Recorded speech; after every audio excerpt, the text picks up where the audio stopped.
6장 60절부터 71절까지 말씀 새번역 성경으로 보도록 하겠습니다. 요한복음 6장 60절부터 71절까지 제가 한 절, 여러분들이 한 절 교독으로 말씀 보고 마지막 71절은 한 목소리로 읽도록 하겠습니다. 예수의 제자들 가운데서 여럿이 이 말씀을 듣고 말하기를 이 말씀이 이렇게 어려우니 누가 알아들을 수 있겠는가 하였다. 예수께서 제자들이 자기의 말을 듣고 수고거리는 것을 아시고 그들에게 말씀하셨다. 이 말이 너희의 마음에 걸리느냐? 인자가 전에 있던 곳으로 올라가는 것을 보면 어떻게 하겠느냐? 생명을 주는 것은 영이다. 너희는 배부심이었다. 제가 너희에게 하는 말은 영이요 생명이다. 그러나 너희 가운데는 믿지 않는 사람들이 있다. 처음부터 예수께서는 믿지 않는 사람이 누구이며 자기를 넘겨줄 사람이 누구인지를 알고 계셨던 것이다. 예수께서 또 말씀하셨다. 그러므로 내가 너희에게 이르기를 아버지께서 허락하여 주신 사람이 아니고는 아무도 나에게 올 수 없다고 말할 것이다. 이 때문에 제자 가운데서 많은 사람이 떠나갔고 더 이상 그와 함께 다니지 않았다. 예수께서 12 제자에게 부르셨다. 너희까지 어디서 나려고 하느냐? 시몬 베드로가 대답하였다. 주님, 우리가 누구에게로 가겠습니까? 선생님께는 영생의 말씀이 있습니다. 우리는 선생님이 하나님의 거룩한 분이심을 믿고 또 알았습니다. 예수께서 그들에게 대답하셨다. 내가 너희 12를 택하지 않았느냐? 그러나 너희 가운데서 하나는 악마이다. 이것은 시몬 가룟의 아들 유다를 가리켜서 하신 말씀인데 그는 12제자 가운데 한 사람으로 예수를 넘겨줄 사람이었다. 아멘. 우리는 지난 2주간에 걸쳐서 예수님께서 우리 영혼의 생명의 빵, 생명을 주시는 양식이시다라는 것을 우리가 살펴보았습니다. 그리고 너무나 감사하게도 우리가 지난 시간 그 말씀의 끝자락에 그 생명의 빵이 되시는, 생명의 양식 되시는 그 주님을 기념하는 우리가 성만찬을 통해서 주님의 몸과 피를 나누는 그런 귀한 예식으로 또 참여하면서 우리 가운데 거하시는 주님께 감사하는 시간을 보냈습니다. 예수님 자신이 하늘로부터 내려오신 생명의 빵이고 또 예수님의 살과 피를 먹고 마셔야 영생을 얻는다라는 이 예수님의 말씀을 듣던 제자들 중에 여러 사람들이 손수건거리며 투정을 부리게 됩니다. 이 말씀이 이렇게 어려우니까 누가 알아들을 수 있겠어? 라고 많은 제자들이 수근수근거리는 거예요. 우리가 알고 있는, 우리가 이 말씀을 통해서 12명의 제자가 추려지기 전에, 그러니까 자칭 제자죠. 굉장히 많은 제자들이 있었던 거예요. 그 많은 제자들이 예수님이 나는 생명의 빵이다. 내가 하늘로부터 왔다. 이제 이런 얘기를 하니까 저 말이 도대체 뭐 어디서부터 어디까지 내가 믿어야 되는지 모르겠네. 이제 이런 불평 섞인 마음 가운데 말씀이 이렇게 어려우니까 누가 믿을 수 있겠어? 누가 알아들을 수 있겠어? 라고 이제 자기네들끼리 수근수근거리는 거예요. 근데 우리가 지난 시간에도 살펴봤지만 로마서 1장 말씀에도 수근수근거리는 것은 죄인의 습성이거든요. 근데 이들의 이 얘기가 예수님의 그 말씀이 이 수근수근거리는 사람들한테는 걸림이 되었던 거죠. 그런데 그것은 단순히 그 예수님이 말씀하신 그 말뜻의 그 의미를 이해하고 뭐 못하고 그런 문제가 아니었던 거예요. 예수님은 하나님이시란 말이죠. 사람의 마음의 중심에 그 근원을 다 들여다보실 수 있는 분이란 말이에요. 예수님께서 그 수근수근거리는 그 사람들의 그 마음의 중심을 아셨기 때문에 그 마음의 중심이 뭔가, 그것은 결국 예수님을 향한 불신, 그리고 그 마음 가운데 인간의 교만으로 나타난 현상인 것이죠. 정말 우리가 만약에 진리를 탐구하고 그것에 대해서 알고자 하는 갈망이 있다면 우리는 예수님, 저 예수님께서 말씀하신 거 너무 알고 싶습니다. 근데 제가 그것을 이해를 잘 못했는데 예수님 한번 저에게 다시 한번 설명해 주실 수 없습니까? 라는 게 당연한 반응이란 말이에요. 그런데 이제 뒤에서 자기네들끼리 막 얘기하는 거예요. 말씀이 이렇게 어렵게 누가 알아들을 수 있겠어? 투덜투덜거리면서 그 마음 가운데 예수님을 향한 그 불신이 있는 것이고요. 그 인간의 교만으로 나타난 현상이라는 거죠. 여전히 그것은 무슨 말이에요? 거기 모여있는 수많은 무리들이 하나님의 아들이시라는 거예요. 그 예수님이 하나님의 아들이시고 또 메시아라는 것을 믿지 못하고 또 믿으려 하지 않는 그들의 그 완악함을 지적하시면서 그들로 하여금 예수님께서 사람의 몸으로 이 땅에 오시기 전에 예수님은 하늘에 계셨던 분이시고 또 얼마 후면 다시금 그곳으로 가실 것이다 라는 그 사실을 설명하시면서 예수님이 내가 너희들이 그토록 기다리던 메시아야 라는 것을 선포하고 계신 것입니다. 예수님께서 말씀하세요. 63절 생명을 주는 것은 영이다. 육은 아무데도 소용이 없다. 내가 너희에게 한 이 말은 영이요 생명이다. 여러분 육신이 악합니까? 여러분들이 한번 생각을 해보시죠. 여러분들이 생각하셨을 때 육신은 악한 것입니까? 네. 육신은 악하지 않아요. 왜냐하면 육신을 주신 분은 누구시죠? 하나님이시란 말이에요. 그러니까 우리가 예를 들어서 돈이 악합니까? 라고 질문하면 우리는 단편적으로 생각하면 돈 악하죠. 이렇게 얘기할 수 있지만 돈 악하지 않아요. 왜냐하면 돈도 하나님이 주신 것이니까. 우리가 살아가면서 우리에게 주어진 모든 것들은 사실 하나님께로부터 모든 것이 온 것이기 때문에 그것은 선한 거예요. 만약에 처음부터 그것이 악한 것이라면 하나님은 본체가 악하신 분이어야 돼요. 근데 하나님은 본체가 선하신 분이시기 때문에 하나님께로부터 온 것은 다 선한 것이란 말이에요. 문제는 그것을 우리가 선용했을 때 그것이 선한 그 가치를 그대로 지켜나갈 수 있는 것인데 하나님께로부터 온 그 육체를 우리가 악한 용도로 악용을 하게 되었을 때 그것이 악한 것이 된 것이죠. 이해가 되십니까? 그래서 성경은 우리의 몸을 거룩한 산 제물로 드려라 이렇게 표현했단 말이에요.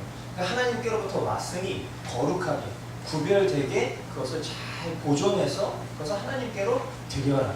그것이 우리가 살아가야 되는 예배의 삶의 모습이다라는 걸 주님은 우리에게 가르치시는 것이고, 그러니까 우리가 과거에 예수님께 속하기 전에 우리 육신은 죄를 짓는 그런 불의의 병기였지만 우리가 그것을 하나님이 기뻐하시는 산 제물로 우리가 선용하게 되면 이 육체는 여전히 그 선한 가치를 지켜갈 수 있는 거예요. 그런데 예수님께서 육체는 아무데도 소용이 없다라고 지금 방금 말씀을 하셨단 말이에요. 그러니까 우리가 좀 혼선을 빚을 수 있는데 그것은 조금 다른 의도로 우리가 생각을 해봐야 되는 거예요. 그게 뭐냐면 하나님께서 우리 사람을 만드실 때 말이에요. 흙으로 빚으셨죠. 그리고 거기에 생기를 불어넣으셨어요. 그러니까 제가 늘 여러분들한테 설명 많이 드렸지만 생기라는 것은 그냥 무슨 콧기름을 이렇게 콧바람을 불어넣는 그런 개념이 아니라 하나님의 지, 정, 의, 즉 하나님의 우리 형상으로 창조되었다라고 했을 때 그 형상이 어피어런스를 말하는 게 아니라고 그랬잖아요.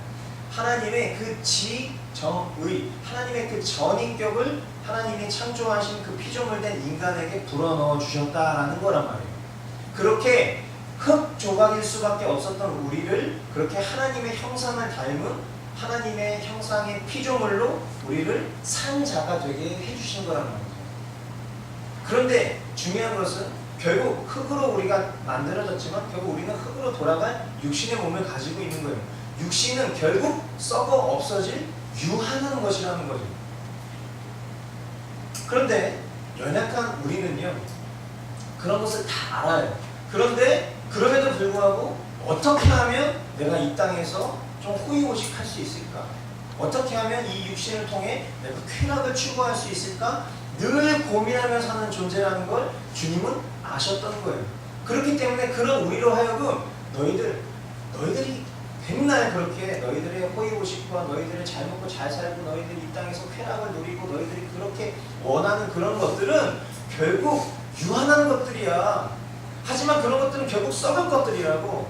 하지만 너희들의 영혼은 영원한 것이란 말이야. 영원한 것. 그 가치를 주님은 우리에게 말씀하시길 원해서 육체의 무익을 강조하셨다는 거예요. 이해가 되십니까? 아멘. 그렇기 때문에 우리가 이 사실을 기억한다면 예수님께서 이 땅에 오셨던 걸 우리가 생각해보자는 거예요. 예수님은요 하나님이시란 말이에요. 하나님이신 그 신적인 영을 가지고 피조물 된 우리 인간의 영과 육의 결합으로 이 땅에 오신 거예요. 이것을 우리는 성육신 이렇게 표현하죠. 하나님이 사람이 되신 거예요.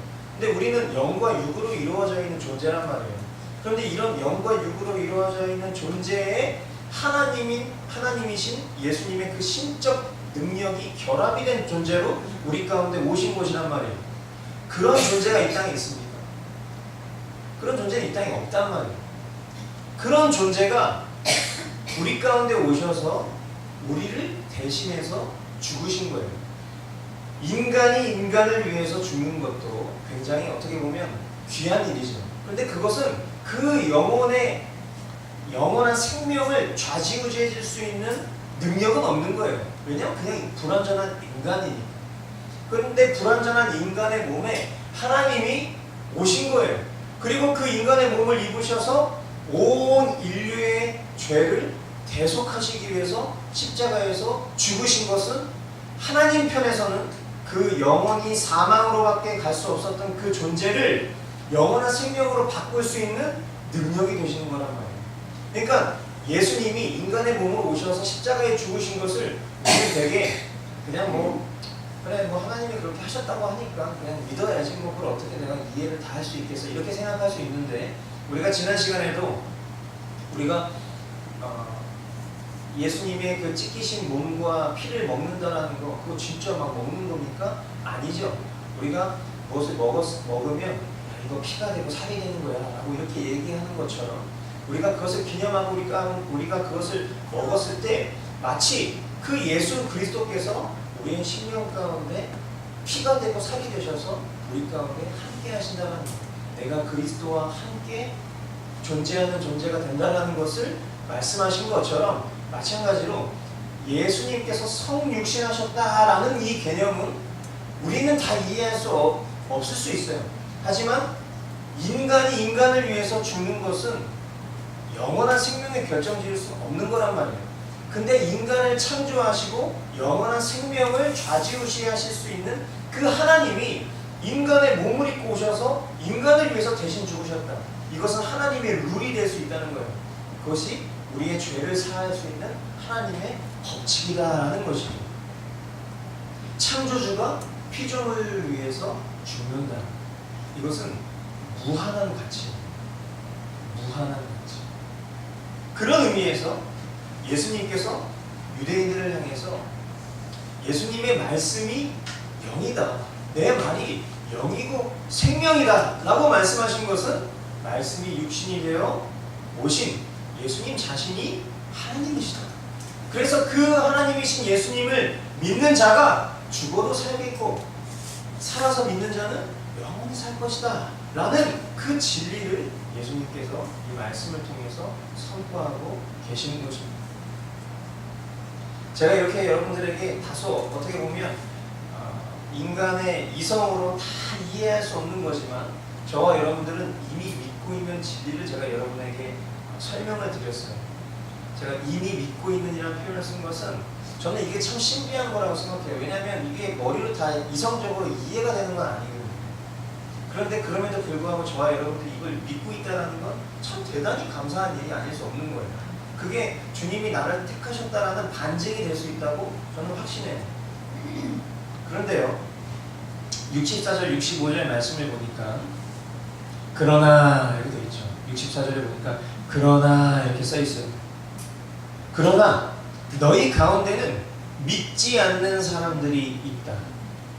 처음부터 예수께서는 믿지 않는 사람이 누구이며 자기를 넘겨줄 사람이 누구인지를 알고 계셨던 것이다. 예수께서 또 말씀하셨다. 그러므로 내가 너희에게 이르기를 아버지께서 허락하여 주신 사람이 아니고는 아무도 나에게로 올 수 없다고 말한 것이다. 자, 지금 이 말씀은요, 그 예수님을 따르던 제자들을 향해 말씀하시는 것이었지만, 모두가 주여 주여라고 부른다 하여도요, 다 믿는 자가 아니다라는 것, 모두가 제자가 될 수 없다라는 것. 제가 늘 얘기하죠. 예수님이 제자들을 콜링하신단 말이에요. 그죠? 근데 우리가 생각할 때 제자라고 하면 그냥 예수님의 그 12제자, 그러니까 예수님의 12제자 생각하면 오늘날로 따지면 저거는 이제 목사님이나 선교사님 같은 그런 분들이지, 이렇게 머릿속으로 생각할 수 있단 말이에요. 근데 그게 아니에요. 사실 예수님이 제자를 콜링하셨다는 것은 그리스도인이 되는 사람들을 부르신 거예요. 그러니까 제자라면 그리스도인이고 그리스도인이라면 제자일 수밖에 없는 거예요. 어떤 등급이 나뉘어져 있는 게 아니니까. 예수님이 너희들 제자가 되고 싶니? 그러면 누구든지 나를 따르려면 자기를 부인하고 십자가를 지고 나를 따라, 이렇게 말씀을 하셨단 말이에요.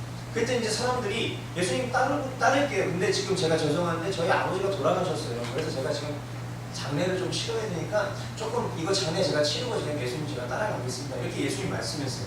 예수님한테 얘기했어요. 그때 예수님이 말씀하시기를, 야, 죽은 사람은 죽은 사람한테 맡기고 넌 나를 따라, 이렇게 얘기를 하시는 거예요. 그러니까 우리가 이걸 생각해보면 되게 극단적인 거란 말이에요. 예수님 되게 인격이 없으신 분이네, 되게 폐륜적인 분이네, 이렇게 생각할 수 있는 거예요. 아버지가 돌아가셔서 장례를 치르겠다는 사람한테 죽은 사람은 죽은 사람한테 맡기고 넌 날 따라, 이렇게 얘기하면 우리는 인본주의적인 생각을 가지고 있다면 예수님을 따를 수가 없는 거라고요. 근데 영원한 생명과 영원한 가치를 주실 수 있는 분이 예수님이라는 것을 안다면 말이죠. 그러면 이것과 다른 것을 견주었을 때 그것보다 더한 가치가 어딨냐고요. 예수님 그걸 말씀하시는 거거든요. 사람이 한번 죽으면 그 사람이 영원한 하나님 나라로 들어가든 영원한 지옥으로 들어가든 그것은 이미 결정된 문제란 말이에요. 이 얘기를 이제 우리가 좀 너무 이렇게 문자적으로 극단적으로 해석해서, 그러면 우리는 이제 부모님 돌아가셔도 우리 제사 지내 그런 뭐라고 해야 되나요? 장 치르지 말고 그냥 그러고 우리 예배나 드립시다, 그 얘기는 아니겠죠. 예수님이 말씀하시길 원하시는 것은 이 세상의 그 어떤 가치보다 중요한 것은 길과 진리된 나란 말이야. 나를 따르라고 다른 어떤 것 돌아보지 말고, 한 손에 쟁기 들고 나를 쫓으려고 하지 말고 그 쟁기 내려놓고 나를 쫓으라고 예수님이 그 말씀을 하고 계신 거란 말이에요. 그게 누구라고요? 제자라고요. 근데 제자를 부르시는 그 과정은 단순히 제자만을 부르는 과정이 아니라 그리스도인을 부르는 과정이에요. 그럼 우리는 이런 측면에서 생각을 해봐야 되는 거예요. 내가 지금 주님이라고 표현하고 있지만 성경은 주님이라고 표현하는 그 사람을 가르쳐서 야, 주여 주여 하는 사람마다 다 천국에 들어갈 수 없는 거야 라고 이렇게 얘기를 하신단 말이에요. 그럼 이제 여기서부터 사람들이 마음 가운데 이게 도대체 무슨 얘기일까? 라는 생각이 들기 시작하는 거죠.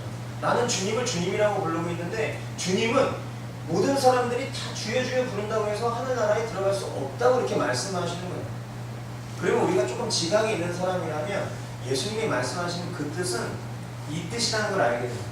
뭐냐면 진짜 그리스도인, 진짜 제자가 있고 가짜 그리스도인, 가짜 제자가 있을 수 있다는 거예요. 오늘 이 말씀의 배경 자체가 지금 그런 상황이에요.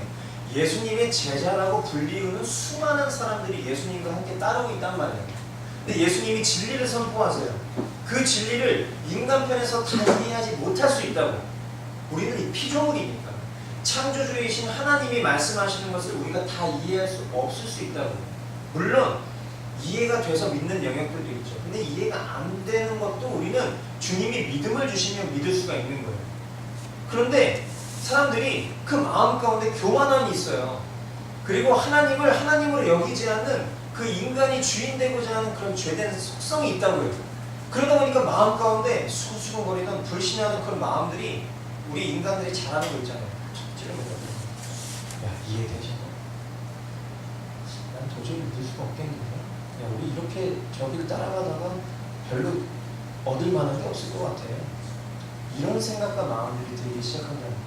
근데 이것은 어떤 상황과 환경을 묘사하는 거지만, 우리가 살아가면서 우리 내면에 갖는 그런 불신들을 우리가 굉장히 경계해야 해요. 그리고 주님의 길을 따른다는 거. 주님은 계속해서 말씀하세요. 주님은 지금 죽을 거라고 계속 말씀하신단 말이에요. 주님은 계속 십자가에 못 박히실 것을 예표하는 그런 이야기들 막 하신단 말이에요. 그러니까 그 길이 거칠 범한 십자가의 길이라는 것을 알면서도 그 길을 쫓을 만한 가치가 있는지, 아니면 중간에 내가 나는 발을 빼야 되겠다. 저러다가 나도 죽겠어. 저분 따라다녔다가 나는 처음에 저분이 보리떡 5개와 물고기 2마리로 그 수천 명을 먹이시는 걸 보고 난 저분이 진짜라고 생각했거든. 근데 저분이 진짜일 수도 있겠지만 나는 별로 그 길이 탐탁치가 않아. 그 사람들이 슬금슬금 빠지기 시작한다. 뒷걸음질을 치기 시작한다는 거지. 이게 무슨 말이에요? 천국이요, 그렇게 쉽게 가는 곳이 아니라, 예수님을 따른다는 건 그렇게 간단한 문제가 아니었다. 신앙생활이라는 건 그냥 주일날 교회 한번 와서 그냥 내가 경건한 마음으로 예배 드리고 헌금 내고 그리고 또 봉사 좀 하다가 그리고 집에 가서 그냥 일주일 동안 주님과는 아무 관계없는 존재처럼 사는 것처럼 우리가 생각하면서 신앙생활을 할 수 있지만, 그게 아니라요. 주님이 주님이시라면, My Lord, 나의 주인이시라면, 주인님이시라면 그 주인님과 나와의 관계는 24시간 365일 늘 지속되어 있는 관계라는 거예요. 그분이 말씀하시면 그분의 가치가 나에게 제일 중요한 것이 되어야 되는 게 내가 그분을 믿는 이유란 말이에요. 근데 우리는 선택하죠. 내가 이것을 받아들일 수 있는 건 내 마음에 평안을 주는 말씀이에요. 이건 받아들여. 근데 만약에 불편한 말씀이 있으면 이건 내가 지금 이해를 잘 못하는 것 같아요. 넘어가. 이 말씀 너무 좋아. 평안을 너에게 주노라. 이런 것들을 내가 취하고 싶어하는 그런 인간의 아주 죄악된 습성. 우린 종이란 말이에요. 종. 둘로스. 우리는 죄인된 마음이 우리 마음 가운데 있기 때문에 자꾸만 그 주님의 그 본질로부터 우리가 비껴가려고 하는 그런 불의한 마음이 있다는 거죠. 그런데요, 너무나 감사한 거, 우리가 그럼에도 불구하고 주님을 믿는 믿음이 있다는 거예요. 근데 그 믿음을 성경은 분명히 이렇게 얘기해요. 믿음은 모든 사람의 것이 아니라는 거예요. 우리가 계속해서 설교 말씀을 통해서 또 하이델베르크 그 교리 공부 시간을 통해서 우리가 배우고 살펴봤지만, 여러분 구원을 어떻게 받죠? 감사해요. 네, 믿음을 통해서 은혜로 구원을 받는다. 아멘. 네. 예수님 믿으면 구원받죠. 그 50점짜리 대답이에요. 에베소서 이 말씀에 정확하게 믿음을 통해서 은혜로 구원을 받는데요. 그러니까 제가 다시 한번 이것을 여러분들에게 반복적으로, 학습의 효과는 반복이잖아요. 반복적으로 여러분에게 말씀드리면, 우리가 믿음을 통해서 은혜로 구원을 받아요. 그러면 은혜라는 것을 내가 믿어야 되는 거죠. 그죠? 은혜가 뭐예요? 네, 은혜가 값없이 받는 선물이잖아요. 선물을 받았단 말이에요. 선물 포장지를 뜯어봐야 될 거 아니에요. 은혜라는 선물을 받았어요. 포장지를 딱 열어봤더니 그 안에 은혜의 본체가 있는 거예요. 그게 뭐예요? 예수 그리스도예요. 아멘. 예수 그리스도라는 은혜를 우리에게 선물로 하나님이 주신 것이라고 해요. 그럼 그것을 내가 믿으면 되잖아요. 그러니까 우리가 이것을 믿으면 내가 구원을 받는다니까, 이 믿음이라는 건 내 의지라고 생각하는 거예요. 근데 천만의 말씀입니다. 성경은 그 믿음을 하나님이 주시는 거라고 했단 말이에요. 그죠? 그러니까 내가 믿는 것처럼 여기지만 내가 믿는 게 아니었다. 사실 하나님께서 택하신 자들 가운데 성령 하나님을 보내셔서 그 마음 가운데 감동을 주시는 거예요. 그리고 그 마음 가운데 오늘 그냥 콕 찔러서 교회 한번 가자. 더 잘 거야. 이런 마음이었는데, 그날따라 이상하게 내가 교회를 가고 싶은 그런 마음이 들었던 거예요.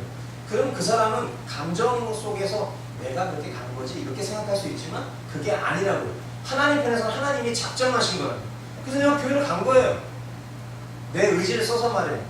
근데 교회를 갔는데 그날따라 목사님이 이런 말씀을 막 전하고 있는 거예요. 그 진리의 말씀을 내가 들었는데 하필 그날 그 말씀이 평상시에는 길거리에서도 수많은 사람들이 외치고 많은 사람이 이야기했을 때 그게 나에게 아무런 영향력이 없고 유효하지 않은 말씀처럼 여겼었는데, 그날따라 예수님이 길이요 진리요 생명이고 예수님만이 오직 유일한 구원을 주실 수 있는 하나님의 아들이시다라는 그 말씀이 내 마음 가운데 그것이 믿기워지는 거예요.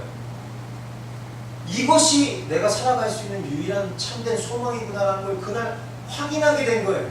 그러니까 야, 그래 나 오늘 이게 믿겨지더라고. 그래서 나 앞으로 나 교회 좀 몇 번 더 나아보려고 이런 마음의 결단이 쓴 거예요. 그러니까 이 사람은 야, 이거 신기하다, 오늘 내가 이게 믿어지네. 그러면서 앞으로 내가 교회를 다녀가야 되겠구나 이런 생각을 하지만, 인간 편에서는 사실 이 모든 과정은 처음부터 끝까지 다 하나님의 주입니다. 아멘. 그러니까 이것이 얼마나 우리에게 감사한 일이란 말이에요. 하나님께서 허락하셔야만이 우리가 예수님께 나올 수 있고 예수님을 믿을 수 있는 것입니다. 아멘. 이 모든 것이 전적인 하나님의 은혜라는 거예요. 그러므로 우리는 오늘도 우리가 주님의 구원 계획 가운데 존재하는 사람인지 스스로 우리가 겸손하게 돌아봐야 되는 거예요. 지금은 하나님의 편에 서 있는 것처럼 보인단 말이에요. 근데 우리는 그런 종교적인 모습에 우리는 속으면 안 돼요. 내가 정말 진짜 주님을 따르는 자인가? 내가 정말 주님의 제자인가? 성경은 멸망으로 가는 광활한 넓은 길로 가는 사람들이 수두룩빽빽이라고 얘기해요. 십자가의 길은 좁고도 협착한 그런 길이라고요. 누구도 그 길을 따르고 싶지 않은 길이라고요. 근데 그 길을 통해서만이 우리가 영광스러운 하나님 나라를 갈 수 있다고 설명한단 말이에요. 내가 정말 주님이 나의 주님이셔야지만 그 길을 갈 수 있는 거예요. 근데 어떨 때는 주님이고 어떨 때는 내가 주인이고 이러면 그 사람은 리얼 크리스천이 아닌 거죠. 우리는 되게 노미널 크리스천, 그냥 명목상의 그리스도인도 그냥 하나님 사랑해, 하나님 다 보내주실 거야, 때가 되면, 이렇게 되게 무모한 믿음을 갖고 신앙생활할 때가 있는데 결코 그렇지 않다. 수많은 무리들이 예수님을 제자라고 불리움을 당하면서 따랐었어도 결국 떠나는 사람이 있고 남는 사람이 있고, 이런 예수님의 그 말씀을 통해서 예수님의 제자가 되길 원했던 많은 이들 상당수가 그들 본연의 신앙을 보여줘요. 66절. 이 때문에 제자 가운데서 많은 사람이 떠나갔고 더 이상 그와 함께 다니지 않았다. 결국 그들의 목적, 그들의 관심, 그들의 필요가 주님으로 충분하지 않은 사람이 떠나는 것입니다. 주님을 떠나는 거예요. 더 이상 예수님과 동행하는 걸 원하지 않아요. 우리는 이런 말씀 성경에서 많이 봐요. 믿는 자, 믿지 않는 자. 믿는 자 vs 믿지 않는 자. 알곡 vs 쭉정이. 곡식과 가라지. 양과 염소. 오른편에 선 자, 왼편에 선 자. 달란트를 불린 자, 달란트를 묻어둔 자. 이 모든 비유가 결국 구원에 대한 비유잖아요. 하나님 편에 서 있는 자인지 아닌지. 결국 중생한 자, 그렇지 못한 자로 나뉘는 거예요. 근데 우리는 중간지대를 좋아해요. 적당히 주님을 따르고, 너무 이렇게 광신도처럼 신앙생활하지 마. 적당히. 자기 삶이 중요하지, 신앙도 중요하지만 삶이 더 중요한 거야. 이렇게 얘기하는 분들이 있다고요. 그러니까 보편적인 가치로서는 괜찮다고 그런 거예요. 근데 우리가 믿는 신앙 안에서는 우리는 결국 주님을 따를 것인지 말 것인지를 명확하게 결정해야 되는 게 구원받는 믿음인 거예요. 어떻게 우리가 믿음으로만 살 수 있습니까? 그렇게 얘기한다고요. 그건 성경에나 나오는 말씀이고 우리 삶에서 연약한 인간이 우리가 어떻게 그렇게 살 수 있어요? 이렇게 생각을 한다고요. 그런 배경에서 우리가 신앙생활을 했고 그렇게 또 가르침을 받기도 했어요. 저도 그렇게 살았고. 근데 분명 주님은 말씀대로라면, 우리의 신앙의 기준은 사람의 말이 아니라 말씀이잖아요. 말씀대로라면 주님은 분명 차든지 덥던지라고 말씀하셨어요.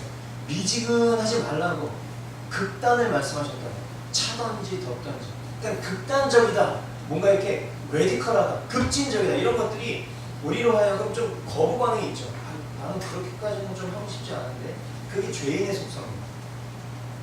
주님을 따르고 싶어하지 않은 그 본연의 속성. 근데 주님은 그런 존재를 주님께서 택하셔서 바꿔주셨잖아요. 새로운 피조물. 주님이 내 안에 거하시는 존재로 바꿔주셨단 말이에요. 그러면 우리는 명확히 해야 되는 거예요. 우리의 믿음. 주님을 명백하게 따르는 제자가 될지, 아니면 그냥 뒤에서 구경하다가 나랑 좀 안 맞는 것 같아 라고 그냥 흘러가는 사람이 될지. 여러분 분명히 기억하세요. 성경은 구원받는 자와 구원받지 못한 자의 수를 만약에 비교한다면 구원받은 자는 다수가 아니라 소수일 것입니다. 저와 여러분들이 그 소수편에 서 있는 자들이라고 저는 믿고요. 그리고 지금 우리가 가는 그 길이 거칠고 험한 길이지만 우리 안에 계신 주님과 우리가 포도나무와 가지처럼 주님이 내 안에, 내가 주님 안에 거하는 존재로 우리가 간다면 우리는 그 길이 결코 험한 길로 여겨지지 않을 만한 놀라운 은혜를 받게 될 거예요. 이 길을 우리가 끝까지 가야 되는 거죠. 지난 주간에 우리 성도들의 그 워스트 라이프를 들여다보다가 한 성도님의 기도문을 통해서 참 많은 은혜를 받았습니다. 솔직히 말씀드리면 제가 눈물을 흘렸어요. 혼자서 이제 그 말씀을 보고 막 감격스럽고 막 그래서 제가 그 깊은 고백을 보게 됐는데, 네, 그렇습니다. 인간의 욕심으로 살지 않고 주님께 모든 걸 맡기고 평안하게 살게 해주십시오라고 그렇게 그 고백하셨던 그 기도, 그 진실된 고백이 저는 너무 감사했어요. 너무 그 솔직한 거잖아요. 우리가 살아가는 동안 우리는 다 욕심을 부리고 살잖아요. 더 많은 돈을 벌고 싶고, 더 많은 인기와 명예를 얻고 싶고, 더 많은 영향력을 떨치고 싶은 게 그 인간의 욕심이에요. 바벨탑. 하나님이 하나님이신데 하나님께 그 끝까지 다다라서 나라는 존재가 얼마나 큰 존재임을 드러내고 싶어하는 그 인간들의 죄인된 습성. 성경 처음부터 끝까지 끊임없이 반복되는 것이 결국 주인 싸움이라면 주인 싸움. 누가 너의 주인이냐? 나 자신이냐? 아니면 예수 그리스도이시냐? 이 싸움을 우리가 매주 매일 매 순간 살아가는 거거든요. 그 순간 속에서 우리가 번번이 넘어져요. 그러면 나는 가망이 없어, 글렀어. 그렇게 살아갈 수도 있었지만 우리가 생명의 복음을 들었단 말이에요. 굿 뉴스를 들었단 말이죠. 그렇게 쓰러져 있는 그 절망 끝에서도 지금 나의 손을 붙잡아 일으켜 주실 수 있는 분이 계신다. 그리고 그분이 우리가 넘어질지라도 끝까지 그런 나를 이미 다 아시고 2000년 전 십자가에서 나와 함께 죽어주신 분이시다. 그래서 그분의 그 대속을 내가 믿음으로 말미암아 내가 주님, 내가 그 길을 따라가겠습니다라고 고백할 수 있는 존재가 바로 나다. 비록 연약한 육신의 몸을 입고 살아가고 있지만 그럼에도 불구하고 다시금 주님을 따를 수 있고자 하는 그 믿음이 나에게 있다. 그래서 주님, 오늘 제가 욕심으로 가득 차 살아가는 존재이지만 이 모든 것들을 버리고 주님을 기꺼이 따르기를 소망하오니 주님 나를 인도하여 주시옵소서. 이 고백이 저는 너무나 감사했던 거예요. 많은 이들은요 주님의 길을 포기할 것입니다. 우리 주변에도 평상시에 정말 내가 존경하는 그런 믿음의 선배였는데 그분이 어느 순간 믿음을 잃어버리고 떠나게 되는 모습들을 이제 우리는 많이 보게 될 거예요. 지금 오늘의 믿음이 나의 영혼을 결정짓는 믿음은 될 수 없어요. 우리는 어제의 믿음은 오늘 살 수가 없는 거예요. 내일 또다시 내가 그리스도와 함께 십자가에서 죽고 그리스도로 사는 존재인지가 나에게 명백하지 않으면 지금 내가 목사여도, 지금 제가 목사여도 어느 순간 제가 믿음을 잃어버리는 자가 될 수도 있다는 것을 우리는 꼭 기억하셔야 됩니다. 우리는 주님 편에 서는 자, 우리는 주님의 길을 따라 걷는 자, 주님께 남는 자가 되어야 된다는 것이죠. 끝으로 70절, 71절 예수께서 그들에게 대답하셨다. 내가 너희 12를 택하지 않았느냐. 그러나 너희 가운데서 하나는 악마이다.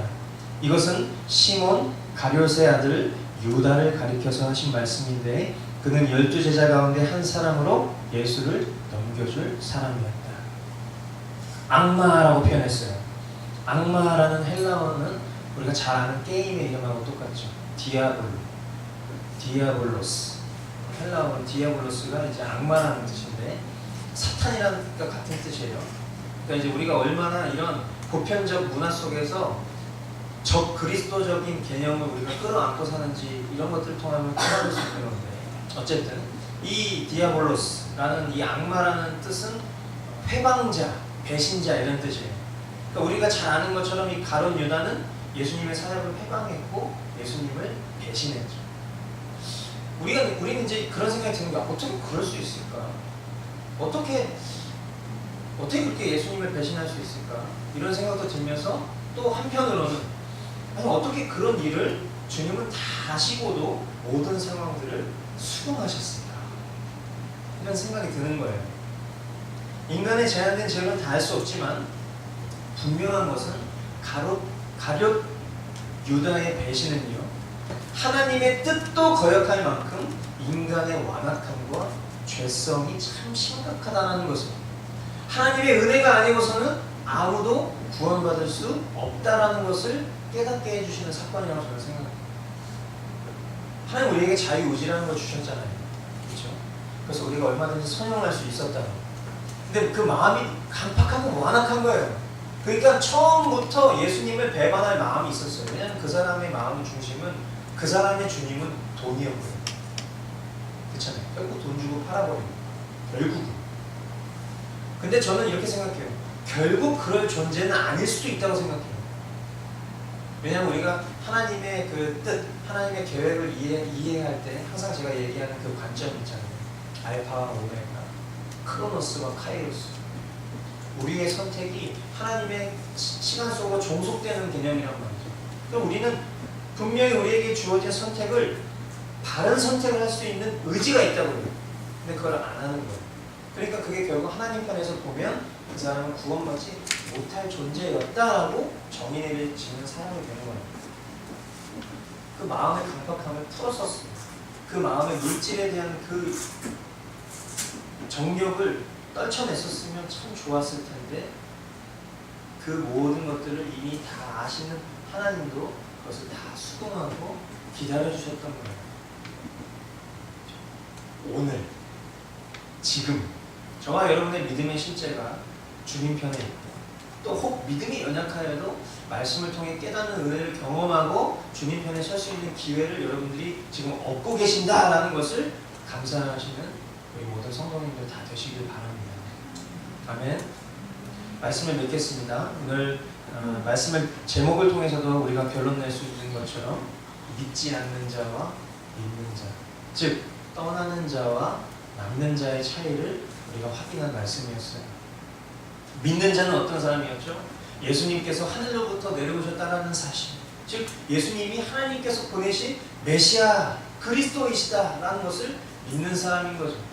그러나 그 믿음 역시도 사람이 발동해서 믿게 된 것이 아니라 하나님께서 허락하셔야 가능한 것이다.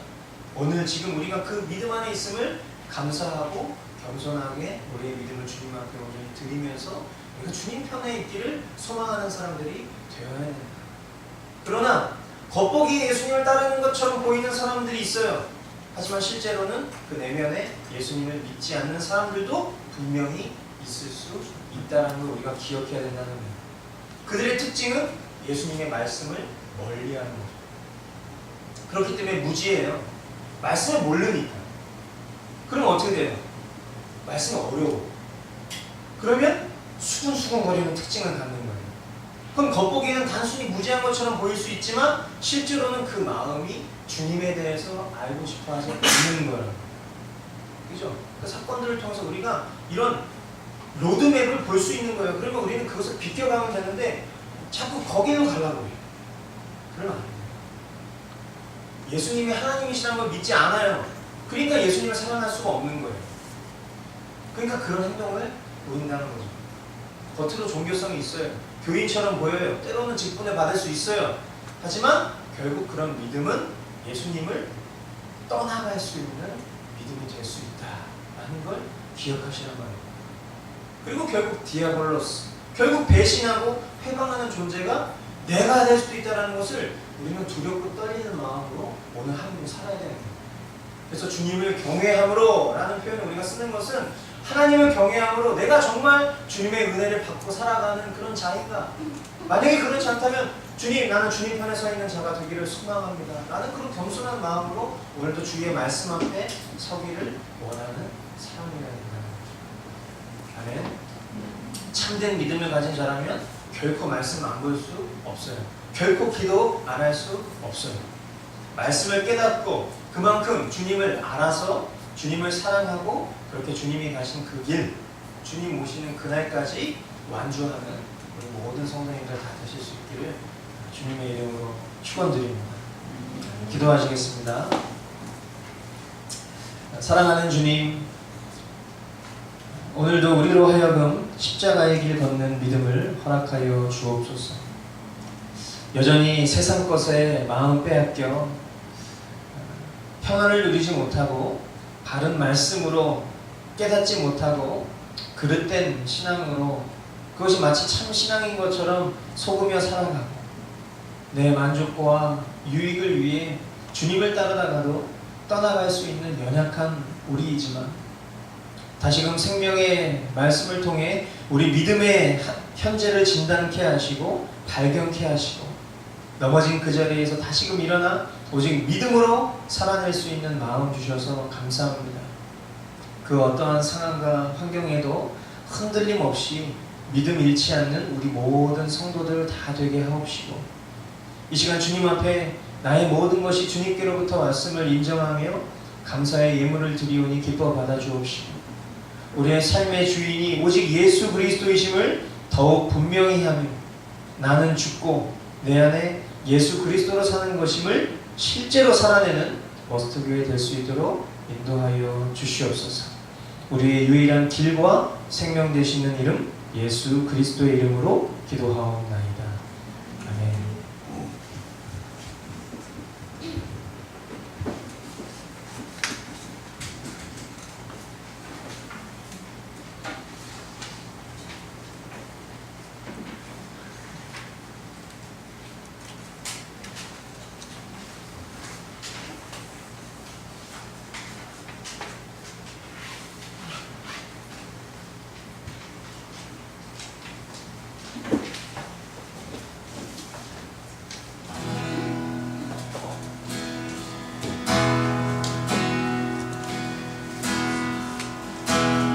주와 함께 못 박힌 내 영혼 이제 더 이상 십자가 떠나지 않으리 믿음과 행함 하나가 되어서 살아계신 나의 주님 삶으로 보이리 주님과 함께 주님과 함께 못 박힌 내 영혼 이제 더 이상 십자가 떠나지 않으리 믿음과 행함 하나가 되어서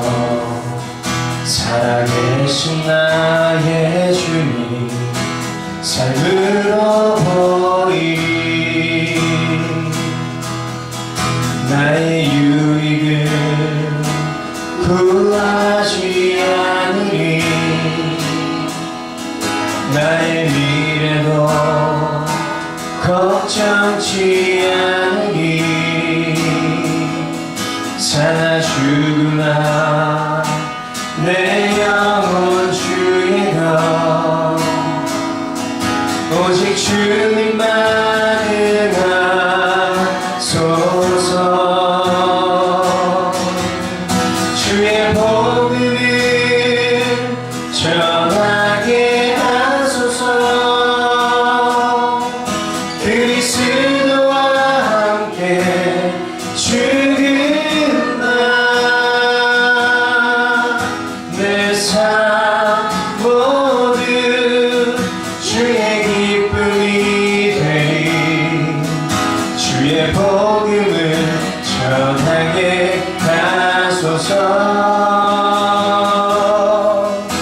주의 복음을 전하게 하소서. 주의 복음을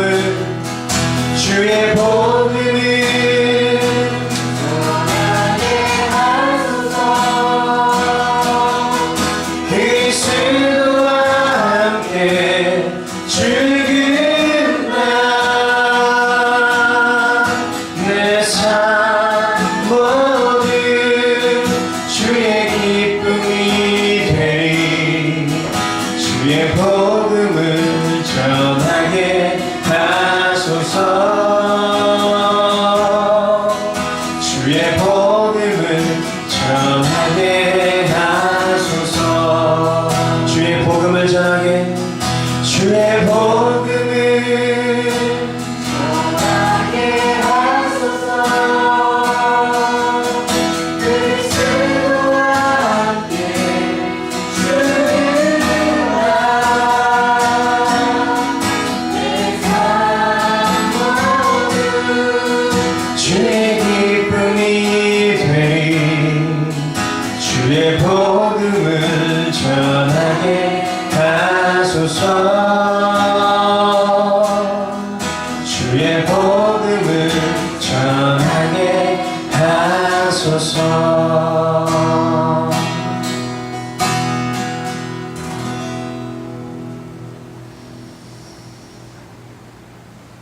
이제는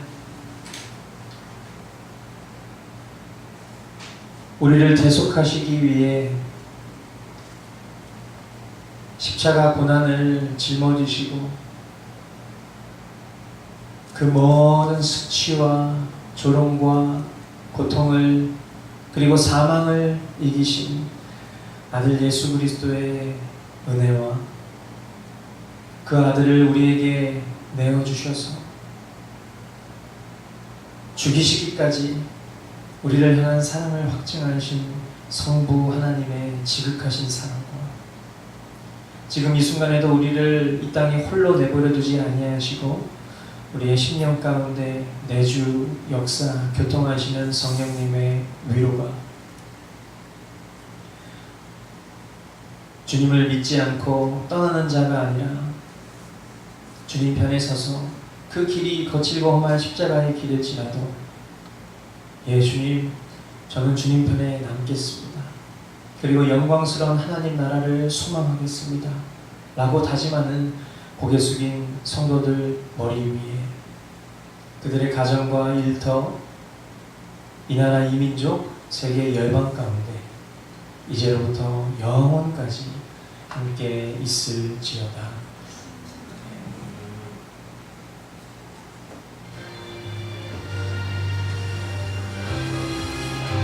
네, 예배를 마쳤습니다. 우리 살아계신 하나님께 우리 영광의 박수 드리도록 하겠습니다.